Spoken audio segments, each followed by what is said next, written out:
तो फिल्म की शुरुआत में हम एक बी यानी एक शहद की मक्खी को उड़ते हुए देखते हैं और तभी ऊपर से वास्प आकर उसे नीचे ले जाते हैं, जमीन पर ले जाती है और जमीन पर ले जाकर उसे स्टंग कर देते हैं, यानी उसे डंग मार देते हैं। अब सीन कट होता है और हम मूवी की मेन कैरेक्टर जूलिया को देखते हैं, जिसकी एक केटरिंग कंपनी है और इस काम में उसकी मदद करता है पॉल, जो उसका इकलौता एम्प्लॉय है। इवेंट वेन्यू पर जाकर जूलिया पॉल से फोन ले लेती है ताकि वो बिना टाइम वेस्ट किए अपना काम करे। यहाँ पर जूलिया इस घर की मेड फ्लोरा से मिलती है और देखती है कि रात की इवेंट के लिए म्यूजिशियन भी यहाँ आ चुका था, जो अपना सेटअप लगा रहा था। अपना काम करते हुए पॉल के पास आता है सिडनी, यहाँ के मालिक का बेटा, जो छुपकर बियर पीता है क्योंकि उसे अपनी मॉम से बहुत ज्यादा डर लगता है। उसको देखकर ये अंदाजा हो रहा था कि वो थोड़ा सा डिफॉर्म है, या कह लें कि वो एक स्पेशल इंसान है। वो पॉल को बताता है, वैसे तो हम लोग यहाँ नहीं रहते, कभी कभार पार्टी करने के लिए इस विला में आ जाते हैं। इनकी बातों के दौरान हम सिडनी के पेट को भी देखते हैं, जो गार्डन में घूम रहा था और अनजाने में वो एक जगह गड्ढा खोद देता है जहाँ नीचे वास्प का पूरा छत्ता था, जिसमें से एक वास्प निकलकर पॉल को काट भी लेती है और उसकी पैंट फट जाती है। वो बहुत इरिटेट हो जाता है और अपनी वैन में जाकर पैंट बदलता है। ऐसे ही काम करते करते वो पहुंच गया यहाँ के ऑनर के पर्सनल गार्डन में, जहाँ पर वो पेट भी था। खैर रात हो गई और हमें दिखाया गया कि गेस्ट भी आ चुके थे और पार्टी भी स्टार्ट हो चुकी थी। पार्टी में बहुत बड़े बड़े लोग आए थे, यहाँ तक के सिटी के मेयर भी आए हुए थे। जूलिया और पॉल गेस्ट को सर्व करने में लगे हुए थे और इसी दौरान हम देखते हैं कि जूलिया का पाँव रखा जाता है वास्प के उसी छत्ते पर जिसे सुबह उस पेट ने खोद दिया था। जूलिया को तो पता ही नहीं चला कि उसने क्या कर दिया, लेकिन अब तेजी से वास्प वहां से निकलने लगी। पार्टी में क्योस न मचे, इसीलिए पॉल ने काफी सारी वास्प को तो मार दिया, लेकिन ऐसे ही एक वास्प जाकर सिडनी के कंधे पे बैठ गई, जिसे हाथ मारकर उसने मार दिया। अब वास्प का आना तो बंद हो ही नहीं रहा था। एक गेस्ट की हालत काफी बुरी होने लगी क्योंकि काफी सारी वास्प उसे एक टाइम में काट चुकी थी। सारे मेहमान उसे देखने के लिए उसके इर्द गिर्द जमा हो गए और तभी दिखाया गया कि एकदम से वास्प का एक बहुत बड़ा ग्रुप उस खड्डे में से बाहर निकल आया, जो एक के बाद एक सभी मेहमानों के ऊपर बैठकर उन्हें स्टंग करने लगी, उन्हें डंग मारने लगी। जो उन वेस्ट को मारने में कामयाब हो जाता था वो तो ठीक रहता था, लेकिन जो नहीं मार पाते थे वो एक बहुत बड़ी मुसीबत में जा रहे थे। इनका स्टंग नॉर्मल वास्प वाला नहीं था, ये वास्प अपने स्टंग के जरिए गेस्ट की बॉडी में अंडा दे रही थी, जिसके बाद एक भयानक मंजर देखने को मिलता है। वो अंडा इंसान की पूरी ही बॉडी को ट्रांसफॉर्म कर लेता, या ये कह ले कि इंसान जितना बड़ा वास्प इंसान की बॉडी से फट कर बाहर आता था। इस सारे प्रोसीजर में इंसान मर रहा था और इससे भी ज्यादा क्रीपी चीज देखने में कि इन बड़े बड़े वास्प पे कटे फटे इंसानी जिस्म के टुकड़े लटके हुए भी नजर आ रहे थे। पॉल अभी अपनी आंखों के सामने एक आदमी की बॉडी को चीर फाड़ते हुए एक वास्प को बाहर निकलते हुए देखता है और डर कर उसका बुरा हाल हो जाता है। बचने का एक ही रास्ता पॉल और जूलिया को नजर आता है। वो अपने आप को टेबल के कवर से ढकते हुए घर के अंदर भागने की कोशिश करते हैं, लेकिन वहीं पर जूलिया का ध्यान भटक जाता है जब वो एक औरत के मुंह को फाड़ते हुए एक वास्प को बाहर निकलते हुए देखते हैं। पॉल को धक्का लगने की वजह से वो गिर जाता है और उसके पास से वैन की चाबी भी वहीं गिर जाती है। पूरी तरह उस औरत की बॉडी से निकलने के बाद ये वास्प पॉल के बहुत करीब आकर खड़ी हो जाती है और उसे खाने के लिए तैयार हो जाती है। वास्प का ध्यान अभी भी उस औरत के चेहरे पे था जो वास्प के पंख से जुड़ के रह गया था।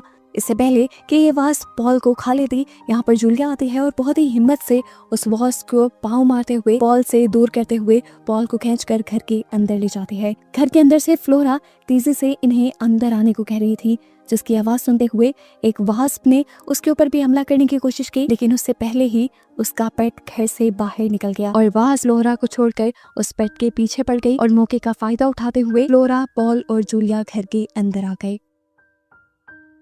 इनके अलावा घर में सिर्फ 3 लोग और थे, सिडनी की मॉम और यहाँ के मेयर। सभी डर में थे, सभी को लग रहा था कि ये एक भयानक ख्वाब है, लेकिन सबको एक जैसा ख्वाब नहीं आ सकता। सरवाइव करने के लिए इन्हें कोई तो रास्ता निकालना था, लेकिन फोन भी इन लोगों के पास नहीं थे। तभी सिडनी ने घर के एक लैंडलाइन के बारे में बताता है, लेकिन तभी बाहर देखने को मिला कि एक कार ड्राइवर पे वास्प ने हमला कर दिया था, जिसकी वजह से वो कार ड्राइवर अपनी कार से कंट्रोल छोड़ देता है और वो कार जाकर टेलीफोन टावर से टकरा जाती है और इनका इस टेलीफोन का कनेक्शन टूट जाता है। कार की विंडो से भयानक सीन दिखाया जाता है कि एक वास्प इंसानी जिस्म को चीर फाड़ कर बाहर निकल रहा है। अभी जिस रूम में ये लोग खड़े हुए थे उसकी बाहर की विंडो से एक जिंदा इंसान इन लोगों को अपनी मदद करने को कहता है। वो रिक्वेस्ट कर रहा था कि प्लीज विंडो खोल दो और मुझे अंदर ले लो, लेकिन सिडनी मना कर देता है, ये कहते हुए कि अगर तुम स्टंग हुए तो हम सबको मसला हो जाएगा। सिडनी जैसे इन्हें बेवकूफ नजर आ रहा था, वो बेवकूफ बिल्कुल नहीं था।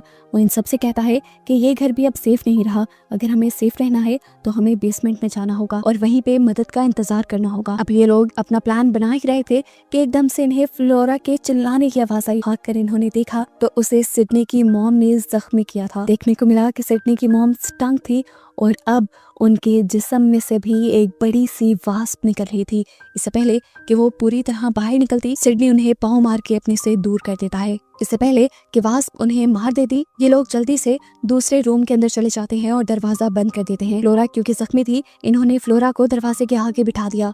इससे पहले कि ये कुछ भी सोच पाते, वास्प अपना स्टिंग दरवाजे के आर पार कर देती है जहाँ आगे बैठी हुई थी फ्लोरा, और ये स्टंग उसकी आंख फाड़कर उसके पूरे सर में स्टैब होकर उसकी जान ले लेता है। अभी ये इस भयानक मौत के शौक में ही थे कि तभी वास्प ने अपना दूसरा हाथ दरवाजे के आर पार करके पॉल को पकड़ लिया, लेकिन पॉल को ये मरने नहीं देते। जूलिया और मेयर एक चाकू के जरिए वास्प को जख्मी करते हुए पॉल को बचा लेते हैं। इन्हें बचाकर ये तेजी से बेसमेंट की तरफ भाग रहे थे कि तभी इस वास्प ने सिग्नल देकर सभी वास्प को अपनी तरफ बुलाना शुरू कर दिया, जिससे ये लोग जान पाए कि ये वास्प क्वीन है। ये लोग भागकर बेसमेंट में आ गए और बेसमेंट में इन्होंने अपने आप को कैद कर लिया। लेकिन अब सवाल ये था कि क्या ये इस बेसमेंट में भी सेफ रहेंगे, क्योंकि अब हम सिडनी की बॉडी में हलचल देखते हैं। वो जगह जो उसकी म्यूटेट थी, उसके अंदर कुछ हलचल हो रही थी। साफ लग रहा था कि इसमें से भी एक वास्प निकल आएगा। सिडनी जानता था कि यहाँ पे ये सब क्या हो रहा है। वो डिफॉर्म था,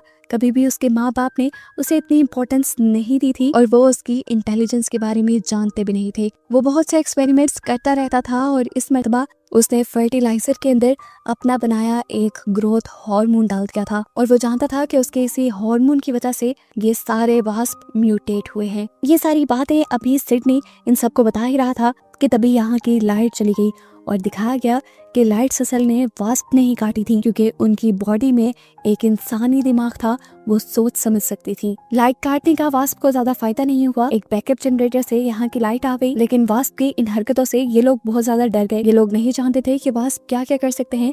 ये लोग जल्द ही यहाँ से निकलने का प्लान बनाते हैं, लेकिन ये लोग इस शहर से बाहर कैसे जाते। पॉल से वैन की चाबी बाहर गिर गई थी, अपने निकाल के कौन लाता। पॉल खुद ही ये खतरनाक काम करने की जिम्मेदारी ले लेता है। वो रिंगता हुआ बाहर आया और उसे चाबी भी मिल गई। उसने यहीं पर देखा सिडनी का पेट वहाँ पे बैठा था। वो उसकी जान बचाने के लिए उसके पास जाने ही वाला था, लेकिन तभी उसके अंदर से भी एक उसी के साइज की वास्प बाहर निकल आई, जिसने बिना लम्हा गवाए पॉल के ऊपर हमला कर दिया। पॉल अपनी जान बचाने के लिए जमीन पे हाथ मारता है तो उसे एक आइस पिकर मिल जाता है, जिससे वो वास्प के ऊपर हमला करके उसे मार देता है।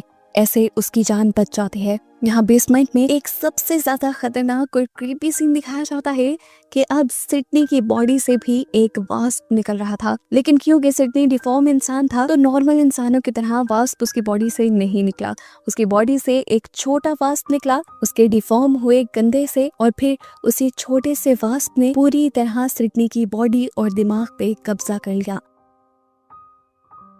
इससे पहले कि सिडनी जूलिया और मेयर के ऊपर अटैक करता, पीछे विंडो से पॉल किसी हीरो की तरह स्टंट मारते हुए एंट्री करता है और सिडनी को गिरा देता है। सिडनी उसके उठने से पहले ही उठने वाला था तो उसने टांगों को घुमाते हुए उसे दूर गिराया, जिसके बाद तेजी से मेयर और पॉल ने पकड़कर एक शेल्फ उसके ऊपर गिरा दी, जिसके बाद अब ये इस मुसीबत से आजाद थे। अब बस इन्हें बाहर जाना था, पर बेसमेंट की विंडो से नहीं जा सकते थे क्योंकि वहाँ से बहुत सारे वास्प्स आने लगे थे। ऊपर गए तो शौक रह गए ये देखकर कि वास्प ने पूरे घर को अपनी छतों में बदल दिया था। ये लोग यहीं से अब आहिस्ता आहिस्ता आगे बढ़ने का डिसाइड करते हैं, लेकिन इनकी बदकिस्मती मेयर का पाँव एक वास्प से टकरा जाता है और इस तरह वो वास्प का शिकार बन जाता है। ये दोनों मेयर को बचाने की कोशिश करते हैं, लेकिन वास्प इस टाइम मेयर को चीर फाड़ कर खा रही थी। मेयर ने अपने आप को खुद इस वास्प का शिकार बनने दिया ताकि कम से कम पॉल और जूलिया की जान बच सके। वास्प अब इनके पीछे भी पड़ने वाली थी, लेकिन लकीली इनके सामने एक कमरा था जिसके अंदर जाके इन्होंने दरवाजा बंद कर लिया और फिलहाल के लिए इनकी जान बच गई। लेकिन ये लोग ये बात भी जानते हैं कि ज्यादा देर ये लोग बच नहीं सकते। अभी फिलहाल के लिए ये थक चुके थे, इसलिए टेबल के नीचे छुप गए। यही बातें करते हुए ये लोग बहुत करीब आ जाते हैं, लेकिन तभी इन्हें पता चलता है कि दरवाजा तोड़कर एक वास्प अंदर आ गई जो इनके ऊपर हमला करने ही वाली थी, लेकिन अपने ऊपर का टेबल ही इन्होंने वास्प के ऊपर गिराकर अपनी जान बचा ली। इससे पहले कि अब ये लोग कुछ कर पाते, ऊपर से वास्प ने रूफ में ही दरार कर दी। इससे बचने के लिए ये लोग बाहर निकलते हैं और वास्प के जरिए तोड़ी हुई दीवार से ये लोग घर से बाहर निकल आते हैं। अब इन्हें अपनी वैन तक जाना था, लेकिन कैसे जाते?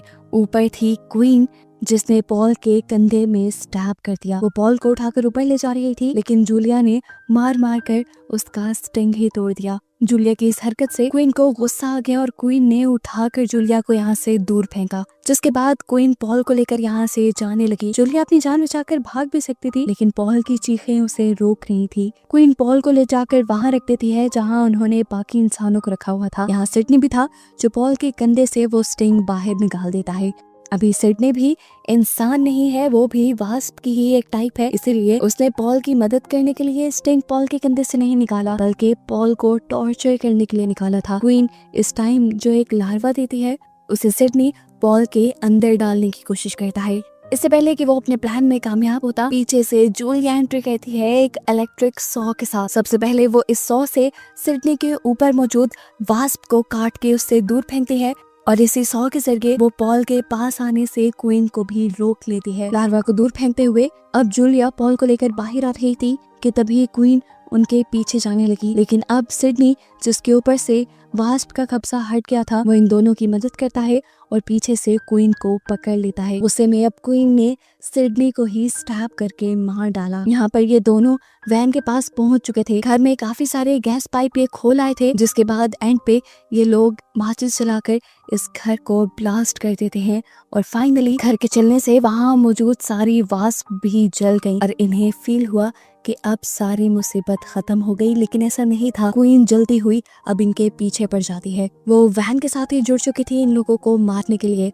तब पॉल ने सहानत दिखाई और कार को एक दरख्त के साथ क्रैश करते हुए क्वीन को भी मार डाला। इस हादसे में जूलिया की हालत काफी खराब हो चुकी थी। पॉल उसे होश दिलाने की कोशिश करता है, लेकिन उसे तब लगा कि जूलिया मर गई जब काफी देर तक उसे होश नहीं आया। वो जब अपनी उम्मीदें छोड़ चुका था, तभी जूलिया की आंखें खुल गई और उसने सुकून का सांस लिया।